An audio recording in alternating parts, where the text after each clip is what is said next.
Welcome to Films and Stuff with your hosts, Pete Mitchell and Ethan Hunt. Hey, Pete. Welcome back to Films and Stuff. How are you today? I am great, Ethan. How are you? It is a good day today because we have our annual summer 2023 predictees, where Pete and I look at what is coming to the big screen, only big screen, and we predict our top 10. Last year was our first time doing the predictees. Did we keep score? We didn't keep official score or records. That's going to change as of this summer. This last year was, let's call it our Preseason. It was our practice round. This is it. We're playing for all the marbles this year. And I gotta say, I don't know about you, but did you find that this year was a little tough? Well, I felt that the top 10 is not so tough, but I think the top 3 are potentially subject to a lot of different configurations. But I thought generally, I didn't feel like there were 15 movies and I had to cram them into the top 10. I was pretty clear, like, I think there's just 12. This is kind of what I think is. I went the other way. I thought there were only like 6 or 7, and I was struggling to fill in the rest of the list. Oh, really? I'm not super concerned with my predictions for, let's say, the top 5. Look at this big talking. But no, and look at this big talker. In the sense that, I would say the first 5 to 7, I'm quite confident. Whether I'm right or wrong is irrelevant in terms of placement, but I'm just saying that I'm quite confident. Your confidence is high. Yeah. Your confidence that they're going to make the list at all. But I got to say, unlike last summer, I was struggling to fill out the list of the top 10 with confidence. Again, the first 60% of the list, I was like, yeah, I don't know about the placement, but I'm pretty sure these 5 or 7 movies are definitely going to make the list. I'm not 100% certain I can say that for the bottom half of my list or the bottom third of my list. Well, once we get into it, I think it'll be pretty interesting because our top 7 is the same except for some differences in orders.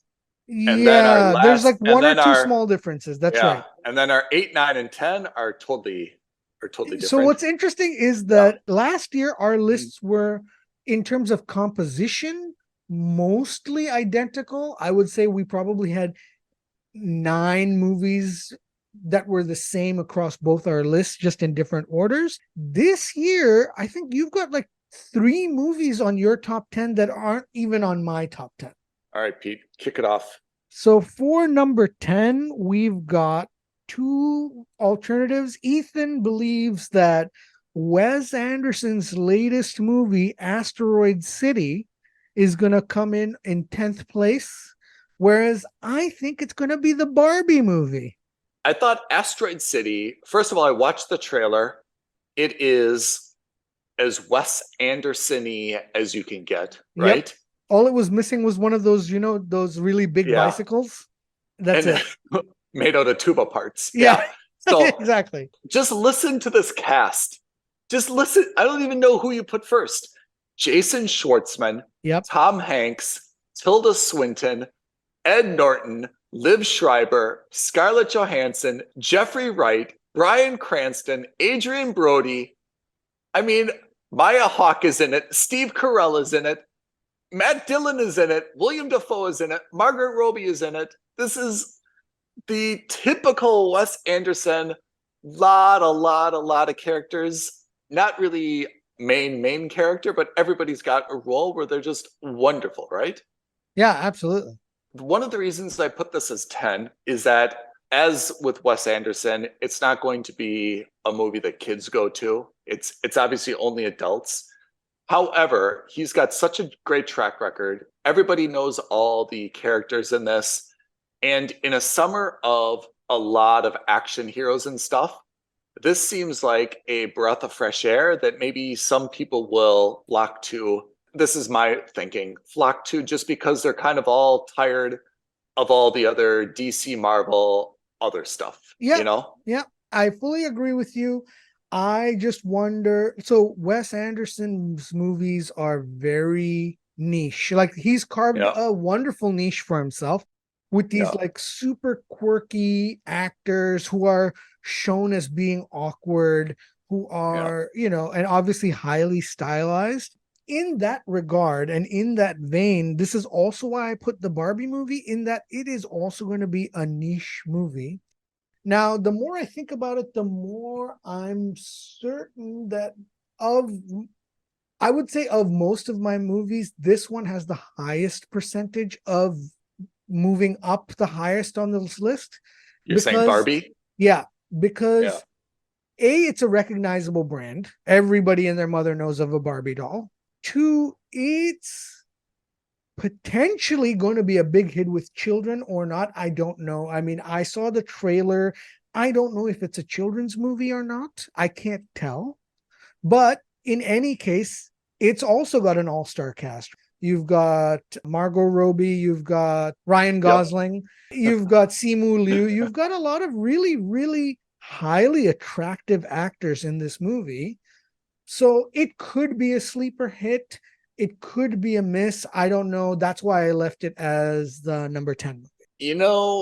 I am not sure, but I take 2 points. I was very, very high on this movie, actually, until I kind of watched the trailer, and the trailer took a little bit of air out of my balloons.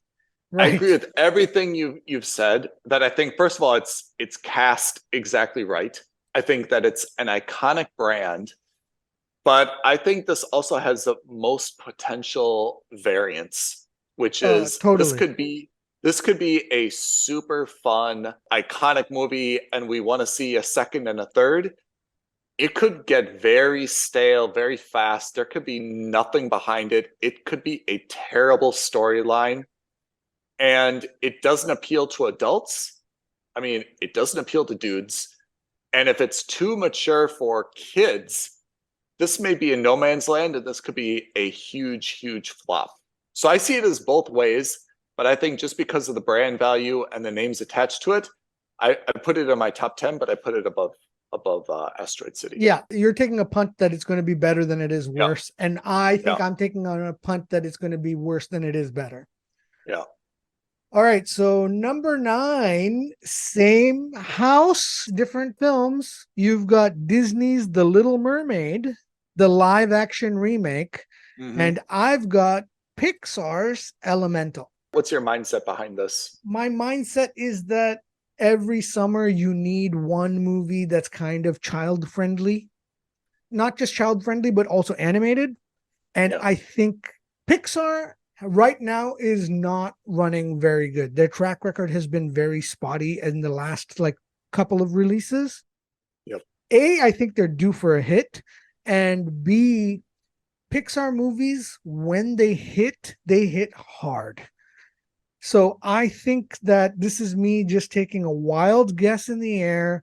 I think the Pixar movie, the Elemental movie, has the chance, or maybe has the potential that if it hits with kids, it's going to run like wildfire. Yeah, I don't doubt that. I mean, I think the only thing I have against Elemental is it doesn't really sound fun. Like other movies, like let's think of some other very popular, Cars, Pets, right? Yeah. Gru, Minions, those all kind of sound fun. Elemental sounds like the periodic table of elements. It doesn't naturally speak a whole lot of fun. But I take your point that they've got a very, very good track record lately. My thinking behind The Little Mermaid is a little bit kind of similar to what I was thinking about Barbie, which is I think this is too big to fail. Right. Disney is absolutely going to push this as hard as they can. Yep. They're going to put it in the most cinemas. They're going to put it on the most screens. They're going to put it at the best times. They need this movie to be successful. It cannot be unsuccessful. I don't think the movie is going to be so great. I don't think it's going to be so iconic for a lot of different reasons. I think it doesn't really play well as a live action, to be honest. But I think it has to make a lot of money just because Disney is not going to allow this IP to be unsuccessful.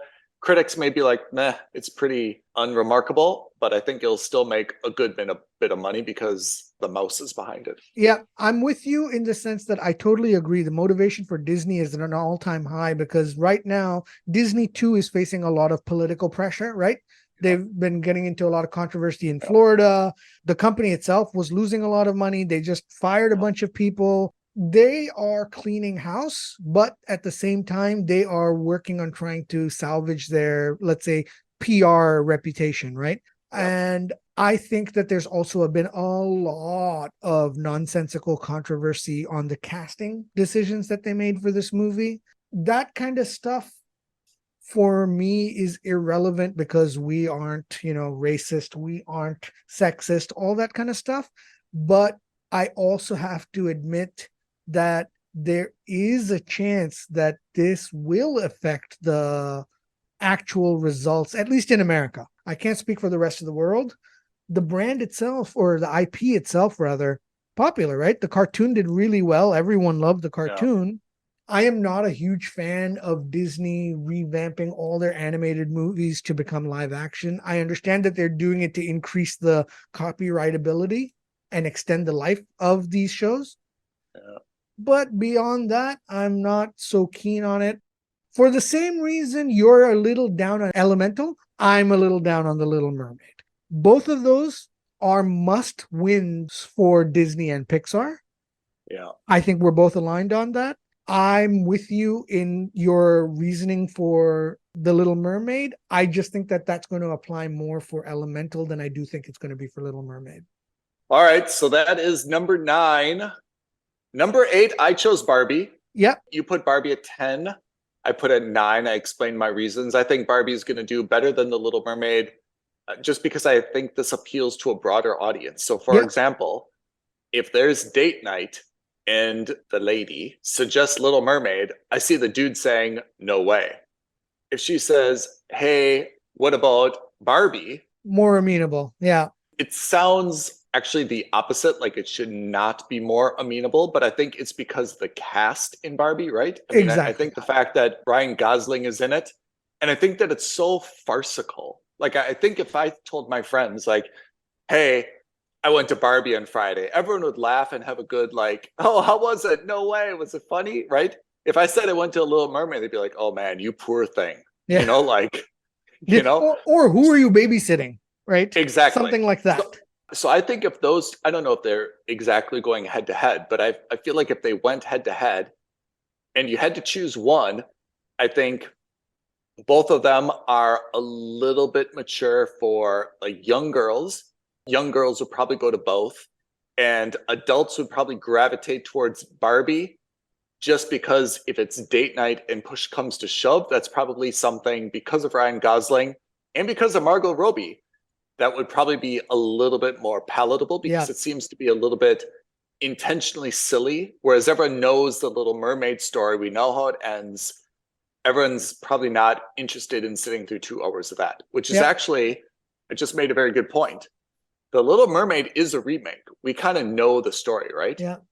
We know how it goes. Whereas Barbie, I have to say, we have no idea what the story is about, what the big events are going to be. And for that, there's probably a little bit more interest in, hey, let's see what this is all about, right? Yep, I agree. I totally agree. So I'm with you on that. In terms of adult appeal or mature appeal, I think Barbie will have more going to it because I also think between the two of them, Barbie has the most Lego movie potential, which is to say that on the surface of it, when the Lego movie came out, everyone was like, the Lego movie, come on, that's ridiculous.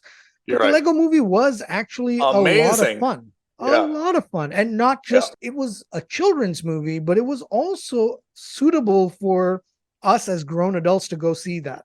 Okay. What do you got at number 8? I have Indiana Jones 5 and the Dial of Destiny. Man. I gotta say, I felt like I was being a traitor to the Indiana Jones franchise by putting it this low.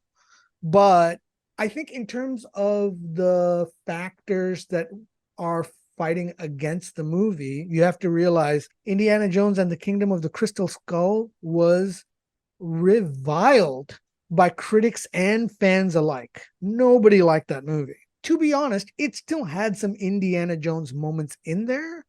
Everyone used to hate the Temple of Doom, but I think the Kingdom of the Crystal Skull kind of took over as the worst of the worst. So it's got a lot of baggage on its shoulders. I mean, that's true. But I have to say, so initially, I probably would have gone with you in terms of Indiana Jones. I looked at the trailer, and it's pretty meh. It is a legacy character for you and me, but I don't really think it has a lot of cachet for a more modern generation, right? Certainly not. Because exactly right. Because we grew up watching 1, 2, and 3. We did not grow up, and the first Indiana Jones movie was 4. And if you grew up and your first Indy Jones movie in the cinema was Kingdom of the Crystal Skull, you are automatically going to be, well, more inclined to skip 5 based on the fact that you saw 4. This is 100% true, but you know what changed my mind? I've got Indiana Jones on here, but I've got higher than you. Do you know how much money Crystal Skull made? Must have made so much. $786 million worldwide. That's crazy. I mean, look, great. I'm happy for them, but it's also crazy given that that's the movie that did it. A few caveats, though. The original is what you think of, right? Lost Ark, Temple of Doom, Last Crusade.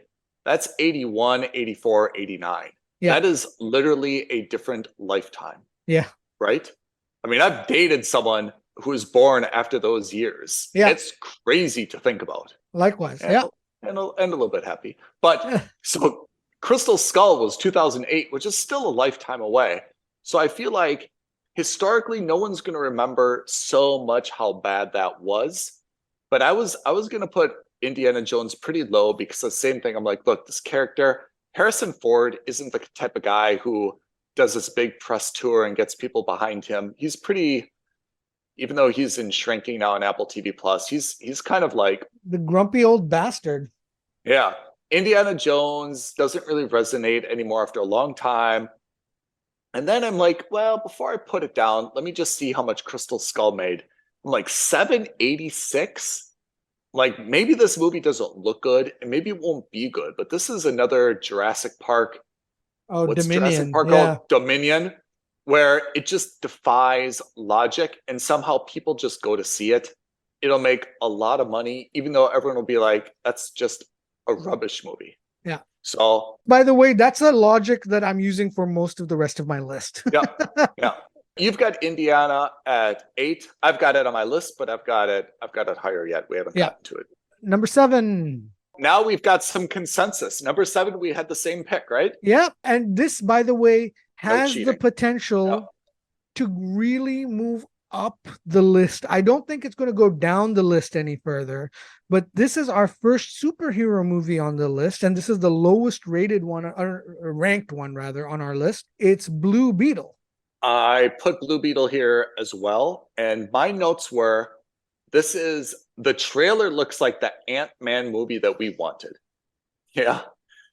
The most recent Ant-Man and the Wasp, Quantumanium, I thought was disappointing. It wasn't nearly as funny as the second one. Blue Beetle seems to bring back that independent swagger. I feel like I'm not going to love this movie, but I feel like I'm going to walk out saying, hey, that was a pretty good effort.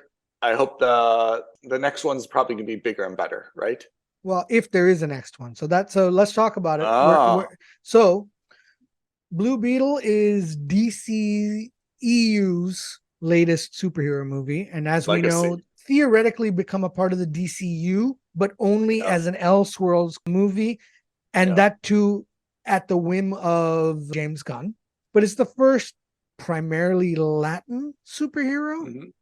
Yep. That's why I think this has the potential to climb the most. And I know I'm being very cynical, but I think it would be naive to underestimate the value of seeing your own ethnicity being represented as a superhero. Obviously, the best example I could think of would be Black Panther and what that did. Culturally, not just introducing Black Panther as the first Black superhero, but I think also just like politically, it helped create a lot of movement for that movie. Of course, it was also an excellent movie. Don't get me wrong. I'm not talking just about quality. Quality aside, I think the idea of representation of a community that's maybe underrepresented, John Leguizamo has been making a lot of noise. And by the way, I've actually been really disappointed by the noise that he's been making about Super Mario in the last couple of weeks. Oh, really? Oh, yeah. He's telling the world you should boycott this movie. I'm boycotting the movie because there aren't any Latin actors in it. I was like, yeah, but it's about two Italian brothers. Italian plumbers. Yeah, it's about two Wasn't Italian he in the plumbers. original one? And then I was like, yeah, if anything, you broke barriers in 1993. And if you're going to use this argument, then you open yourself up to the same argument that you were culturally appropriating the Italians in 1993. So you don't get to make that argument, John Leguizamo. You can say that you wish there were more Latin people cast as voice actors in this movie, and that's fair enough. But you cannot say that you should boycott this movie because there are no Latinos or Latinas or Latinx people in there. I think that's ridiculous. Completely. It's about two Italian plumbers. And even forget about that. There's a Donkey Kong is like a giant ape. Like, there's no nationality associated with that. It's about a toadstool. There's no nationality associated with that. It's about, you cannot arbitrarily tie an ethnicity to any of these characters. And the two characters that you can tie an ethnicity to are very clearly defined as Italian plumbers. And this is from like the 70s and 80s. So, anyway, I don't want to get into this. It's another rant for another day. Going back to Blue Beetle. I think that this is going to be the first major representation of the Latin community on screen as a superhero. That's going to drive not just superhero fans, but also the Latin community to it. And that has the potential to really shore up numbers in Latin communities outside of the US, which may not necessarily be strongholds for superhero movies. So, South America, Mexico, some parts of Europe, that sort of thing. I'm not saying it will. I'm just saying it has the potential to. That's why I think of all the movies on this list, Blue Beetle is one of them that also has the ability to move the most. Wasn't the lady in Doctor Strange, Xochitl Gomez, right, who played America? Yes, but she wasn't really the lead. Let's put it that way, right? But she had a very prominent part. Yeah, but I agree. Certainly. I would hesitate to call her MCU's first leading Latin superhero. Yeah, I would hesitate. I'm not saying she isn't. I think she's great. In fact, if you remember, she was one of my favorite parts of that movie. But I think in terms of the grand scheme, in the big picture, I think Blue Beetle, has beaten Marvel to the punch in that regard. Does Blue Beetle look good to you? Like when you watch the trailer? Not at all, by the way. And that, so you raised another thing. That's also why this is the lowest on my list of the superheroes, is that it's a very small niche superhero character. No one's heard of Blue Beetle. When I say no one, I'm being specious. No mainstream. Let's put it this way. I have never heard of Blue Beetle. You have heard of Blue Beetle, right? That's all you need to know right there. Exactly. It's a niche superhero. It's not Superman. It's not Batman. It's not whoever you want to talk about. Has Blue Beetle made a cameo in like any other DC movie? Not at all. So there's not even been like a tag anywhere. This is brand new. Am I wrong in saying, like, when you're going to introduce something like this, why don't you give them a cameo in Batman or not Spider-Man, but a movie first? Yeah. And then, right? I fully agree with you. This is what was really good about the MCU's earlier phases. They made that effort. Right. I'm not saying that's the case today, but that's why I'm only talking about the first three phases. And this is where I'm hoping they're going to change the formula at DCU going forward with James Gunn. This is still a legacy movie. Yeah. It's to be determined. Again, this is one of those movies where if it does really well, I'm sure James Gunn is going to want to make a sequel as a part of the Elseworlds so that they can continue showing these movies and making money off of them. Do you think Gunn has a desire to undermine this movie? Like, do you think he just wants, I just want this movie to bomb? Because he's got the perfect excuse. He can A, say that it's a legacy movie, and B, if it's a financial success, he can still claim credit for it because he'll say, well, it was my idea to put it as a part of the Elseworlds universe. So we can still continue making these legacy movies that I was saddled with. If it's a bomb, he can say, hey, look, guys, I'm not happy about having him, but you spent a couple $100 million making this movie and promoting it. I have no choice as the CEO of the DC universe. I have to release this, but now we're not going to do anymore if it's a bomb. And if it's a success, he'll be like, guys, I know it was a legacy movie, but I really think it's going to become a part of the Elseworlds universe, and I will take credit for all of that. So we agreed on number 7, Blue Beetle. Let's talk about number 6. Well, we also agreed, so more consensus. Oh, yeah. It's Transformers Rise of the Beasts. Yeah. I'll tell you my mindset and you tell me if I agree. This trailer looks terrible.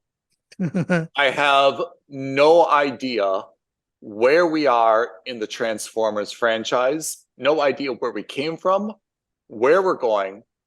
I have zero interest in seeing this, even if it was for free.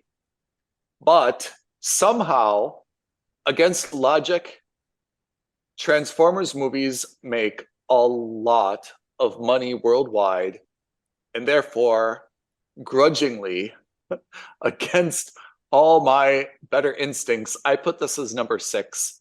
I think it will make money, and you and I will discuss it, and I will still be utterly confused if this is a big Ponzi scheme or if there are just a lot of Transformers fans out there that I just cannot understand why. I am 110% with you. This movie makes no sense. It is the Autobots and Transformers version of the Jurassic Park series as of late. They make no sense, yet somehow they end up making more movies and they all end up making a ton of money. This movie, I think, is going to be a more than $500 million movie, which makes, again, no sense, but it's going to be a summer hit for, like these teens and preteens, young adults at best. I think that's just going to be, and in terms of date night movies, it's like the perfect brain dead date night action movie where you can kind of go in, eat a bucket of popcorn, drink 2 liters of soda, and just see like special effects galore on screen for 2.5 hours. If my girlfriend dragged me to Barbie, I could probably walk out of there saying, well, that was something. Or at worst, that was pretty boring. If I drag her to Transformers, I feel like you might be single by the end of the movie. No way is she going to even understand what is going on there. Yeah. Oh, no, 100%. And by the way, there's no way I'm going to understand what's going on there. I don't know it makes no sense to me that this is still going on. And I didn't even like the original movies, but at least the original trilogy kind of wrapped things up. Why are we still doing this? This is our idea for a Netflix documentary. Ethan and Pete try to get to understand who is watching Transformers, and more importantly, what is the plot of this franchise? And why? You right now, and why? Can you summarize where we are in this plot? I have no idea, because the last movie that came out was the Bumblebee movie, which I didn't think was bad, but also, by the way, had one of the greatest self-realization moments in all of the Transformers series, where John Cena is like, why are we working with the Decepticons? They're called the freaking Decepticons. It's got deception in the name. Why would we work with them? And I thought that was absolutely hilarious. But that was a movie set in the 80s. It was like a prequel. So I don't understand why we're doing this still. I understood like the first 3 in a Michael Bay way made sense. And then there was that one about like Merlin when they went back. Oh my God. Like, to the Middle Ages. And that one totally lost me. I didn't see Bumblebee. I mean, I saw the trailer. Optimus Prime is here. I'm on board with that. Is there still Starscream? Is there still Megatron? I don't know. Is there still the guy who's a tape deck who's got the eagle come out of his chest? Where are these guys? Good question. You're asking all the right questions for our documentary series. I'm not kidding when I say you and I should just take an iPhone and we should do a documentary and try to understand what is going on with this franchise. That could actually be our next segment. Just a nightmare. All right. Number 5. Ooh, this is interesting. So I put Indiana Jones for the aforementioned reasons. You've got it at 8. I've got it as 5. Yeah. We're not dramatically far behind, but I'm surprised the movie I've put on my number 5, The Marvels, isn't on your list. When is The Marvels being released? I didn't know that was a summer movie, is it? Is it not May, or did it get moved away? I don't know. Because they just released the trailer, so I thought, oh, this is perfect in time for the movie. Because I saw the same thing. When you put it, I'm like, yeah, why didn't I choose The Marvels? Oh my God. Ethan, you're absolutely right. It got delayed. So I am going to, so that's my homework assignment. In fact, let me just do it now. Nope, you got to keep that on there. You're getting 0 points for that one, my friend. Son of a motherless goat. All right, you're right. So we're going to implement, we'll talk about our point system at the end of this, but all right, well. No, I got the cold sweats because I was like, yeah, The Marvels, that'll be popular. I'm like, how did I not get The Marvels? Like, yeah. I didn't just take this from one list. I've been like looking at everything, what's coming out, what are schedules. Oh my God. Yeah. Well, I shot myself in the foot. So The Marvels isn't a summer movie. So this is my top 9 list versus Ethan's top 10. Oh God. Well, there you go. All right. But let's just briefly say, I agree. I love Brie Larson. Samuel L. Jackson's in it. I think this is going to be great. Whenever it does come out, I'm super psyched for it. Same. I think it's going to be amazing as well. So it's going to be like kind of an autumnish movie then, right? November. Yeah, exactly. November. Number 4. This is where it's going to get good, right? So our top 4. We have the same top 4, but we have different orders. In different orders. So number 4, I have The Flash. You have Mission Impossible, whatever it's called. Dead Man's Reckoning Part 1. So I just called it Mission Impossible 7. Yeah. So, I mean, I don't think there's a whole lot of, we both know these are going to be, I think mine is a safer bet. I think that way because I think The Flash, knowing that it's DC, and Ezra Miller, I'm still a little bit hesitant that this could be grossly underperforming. Although the trailer does look amazing. I gotta say, I think The Flash is going to be this summer's billion-dollar movie. If there's going to be one, and I don't think there's going to be one, I think there's going to be 2, but I think this is going to be the movie that's the billion-dollar movie. If Ezra Miller's Flash makes $1 billion, is this James Gunn's dream or nightmare? I think it's a nightmare. I think it's the most bittersweet thing he's going to have to deal with because he's going to get an inordinate amount of pressure to bring Ezra Miller back as the Flash for the main DCU. And then they're going to have to come up with a creative way to do that. It's also because it's got Affleck in it as well. It's got a Supergirl in it that's not the same Supergirl that they've already announced. It's going to have a lot of question marks that it's going to leave out there. But anyway. Yeah, I thought the trailer looks incredible. If this is a Marvel movie, I would say it's got $1 billion. Write the check now. Because it's DC, DC just has a way of like kind of mucking things up. What was the last movie from DC that we saw? Shazam. Like underperformed so dramatically, right? But this one they're marketing, and they're marketing the hell out of it. Yeah. And they're really doing a good job. This trailer was one of the best trailers DC has put out in years. Amazing trailer. So I put it as 4. I mean, obviously everything in this top. Yeah, I think the top 4 I think is going to be really close. At the end of the day, I don't know so much about the exact standings. Yeah. But I think between 1 and 4, certainly in my case, Delta is going to be very low. Yeah, I think the difference is we're going to be talking in the tens to 50s of millions of dollars. I don't think it's going to be a difference of $100 million between each movie. So I've got, as number 4, I've got Flash, which I think looks incredible. You've got Mission Impossible. 3, we're both aligned. Fast X. Fast 10, your seatbelts. I would say this falls, to me, similar to Transformers. I think that this is a franchise that's definitely outstayed its welcome. Yep. But it is still going to make a lot of money, and it's got a great title, to be honest. Transformers Rise of the Beasts does not roll off the tongue. They should have just gone with Beast Wars. It would have been just as good. Yeah, why not Beast Wars? That was the original name of the cartoon. That was the original name of the comics. It would have been great. A, instant recognizability, and B, it's a much simpler one. You don't even need to say Transformers, just say Beast Wars. Yeah. But Fast 10, I think, is a great title. I guess it's the last one, right? So they're doing the same thing they're doing for Mission Impossible, Fast 10 Part 1, and then they'll have Fast 10 Part 2. Yeah. So they're splitting it in two as well, from what I understand. A lot of people will go, it's going to have the same family theme. It's going to be silly. It's going to be over the top, but it will be a movie that a bunch of people will go to for sure. Yeah.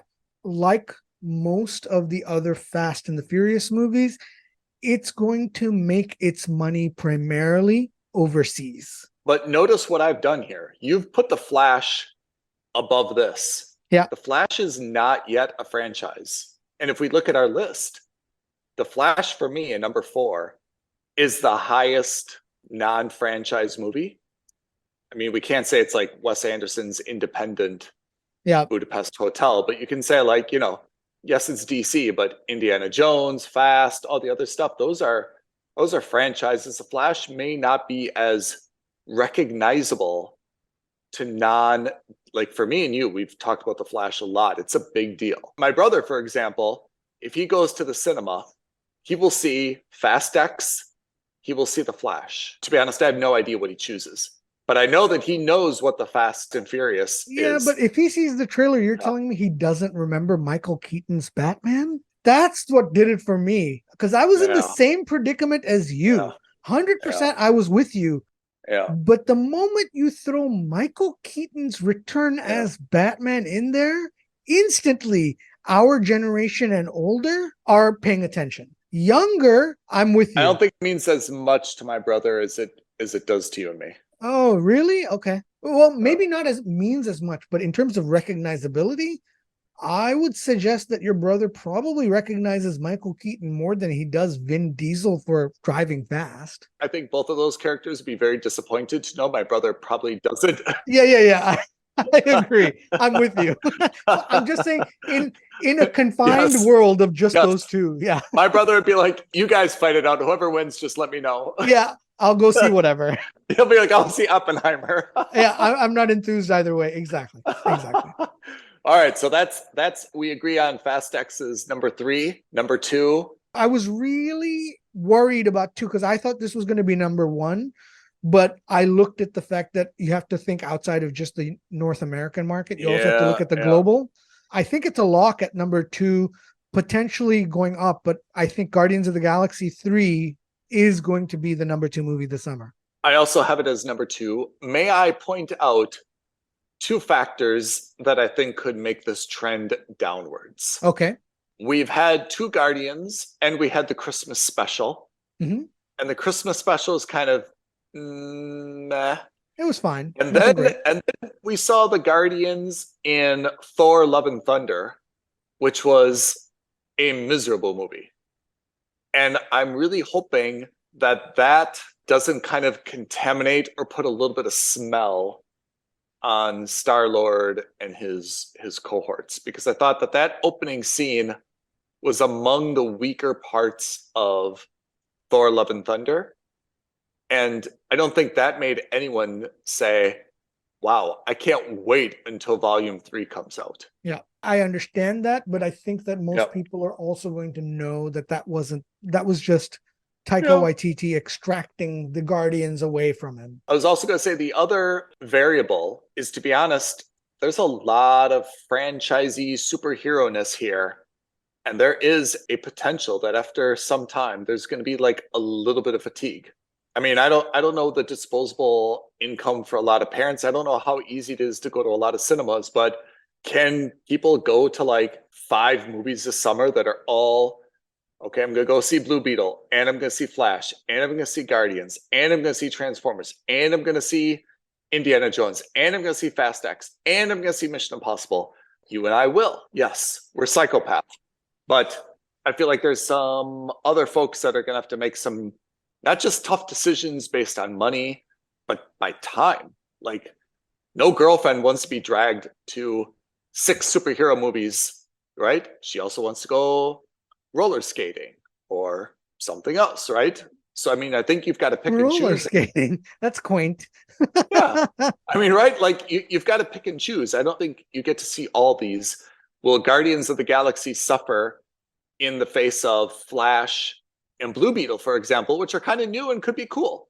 Whereas Guardians of the Galaxy, is there a big cliffhanger? It's just something to throw out there, which I think could make Guardians of the Galaxy trend downward rather than upward. I agree with you, and I take that on board. I think for me, the reason that it trends upward, the counter is that you've got this as being the third and final movie in the franchise. So it's going to theoretically wrap up not just loose ends, but kind of tie up that story in a neat bow. Mm-hmm. Clearly, someone is going to die. My feeling is that one or more of the Guardians is going to basically bite the bullet, because it seems like that's the way it's going based on the trailer. So I think there's going to be a lot of emotional whatever going behind it. I just get the feeling like this is going to be James Gunn's swan song in the MCU as well. Yeah. And I wouldn't discount him for that. The last two movies, or their first two, made $770 and $870 million. So I think they're obviously trending. They're going to try to hit 1B for this, right? Well, I mean, they always try, but yes, I agree. Yeah. Whereas Fast 9 hit 720 and Hobbs and Shaw was 760, right? So Fast has quite a bit of ground kind of to make up. And I think that's what guided us, and we put GOG above Fast X, right? Yeah. Let's do it, buddy. We got to unveil numero uno. I mean, no surprise. We've already talked about them. I've got The Flash as my number one movie of the summer. And again, just as a caveat, we're not talking about the best movies in terms of ratings. We're talking about the movies that are going to make the most money. And I've got Mission Impossible, and I've got it as number one for a few reasons. Let me take you through my line of thinking, if you don't mind. Yeah. First, I think there's a Tom Cruise bump.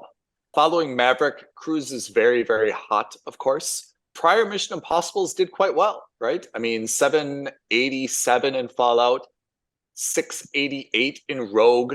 So, I mean, I think that we're definitely trending up. Yeah, we're trending upward. And I think, again, for me, when you look at all the other stuff here, Mission Impossible, I think, has something a little bit different than Guardians of the Galaxy, The Flash, Transformers, Blue Beetle, blah, blah, blah, blah. It's real action. Cruise is really on a hot streak right now. So I could see, again, if there's some decisions to be made, folks say, nah, I don't want to see another cartoonish CGI superhero movie. I want to see Cruise in Mission Impossible, right? Iconic name, been on for a long time, never kind of gets old. So I'm planning on Impossible taking the top spot this summer. But you think it's going to be The Flash? I think it's going to be The Flash. I think that, first of all, Cruise's only billion-dollar movie was Top Gun 2. Mm-hmm. You know, and we've lamented about the fact that he didn't really ever have a billion-dollar movie. It was shocking to us. It was. We're glad that it finally happened. First of all, I love the fact that it's a pure espionage or, spy thriller. We haven't really seen many of those lately. I like that. Mm-hmm. But I also think that the appeal is outside of Tom Cruise and the action sequences. The storyline appeal, I think, is a little bit more limited globally. So you're right on this. And I would say, I mean, I was really critical of Transformers and their absence of a plot that I can make heads or tails of. I also can't really tell you the plot of Mission Impossible, except that there's some type of cobalt that wants to destroy the world, and it's up to Tom Cruise and that British guy and that huge black guy and maybe someone else who's a girl who used to be a bad guy and now a good guy to save it. And I'm not saying that the plot is a necessity. I'm not saying that it's super important, but I think it adds a lot. Yeah. Especially in a movie that's not dominated by recognizable figures. And when I say that, I'm not saying Tom Cruise isn't recognizable, but everybody knows Spider-Man. Everybody knows Superman. Yeah. Everyone knows Batman. That was my logic and thinking. Having said that, and the caveat we always throw out there is that we always hope that all movies do well. And we hope that all of these movies make $1 billion. But the reality is a Tom Cruise spy thriller like Mission Impossible going to make $1 billion? If it were based purely on North America, forget about the volume of tickets, maybe.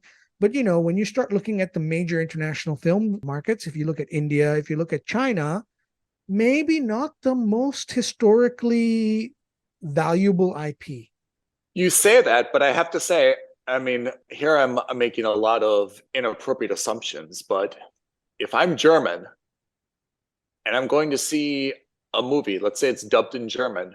Yeah. Tom Cruise in Mission Impossible or whatever that guy's name is, right? The other Chris from Guardians of the Galaxy.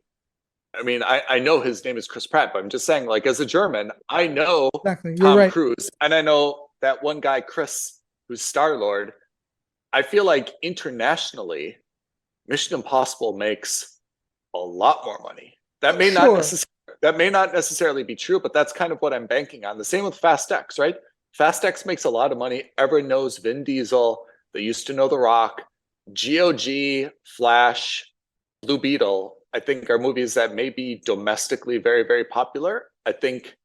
I'm not sure that they're going to have the same international reach that Mission Impossible, Fast X, and possibly Indiana Jones do, right? Transformers is a Ponzi scheme, we know. And I'm with you, and I'm applying the same logic for The Flash. Mm-hmm. I'm going to use exactly the same logic. The Batman. I think that Batman has more cultural cachet in China and India, and all of them, by the way, right? So theoretically, we're getting Ben Affleck is in it. He's confirmed in it. We've got Michael Keaton in it. So I think cultural cachet for Batman as a character weighs more than Ethan Hunt as a character. That is true. Look, at the end of the day, we're both saying the same thing. The same coin. On one side, we've got The Flash. On the other side, we've got Tom Cruise and Mission Impossible. And we're just flipping it in this regard to say, hey, is this going to land Flash? Ultimately, it's going to be the international market that makes or breaks these movies, not the domestic. In the top 5, they're all going to really perform, maybe even overperform domestically in North America. Whether that translates internationally or not, that comes to the flip of a coin. So overall, I have to say this is a very compelling lineup for me.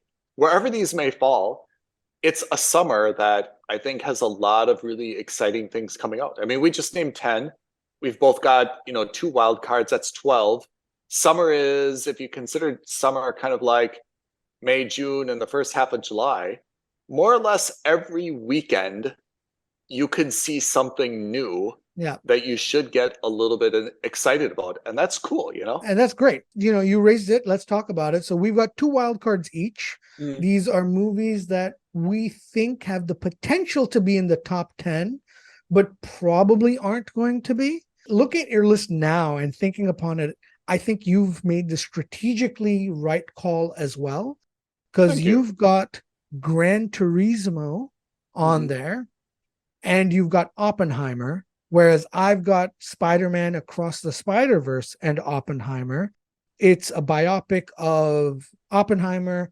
It's got a classic Christopher Nolan feel and look to it. It's not a sci-fi movie that Christopher Nolan normally does, which means that it's going to be a heavy-hitting drama.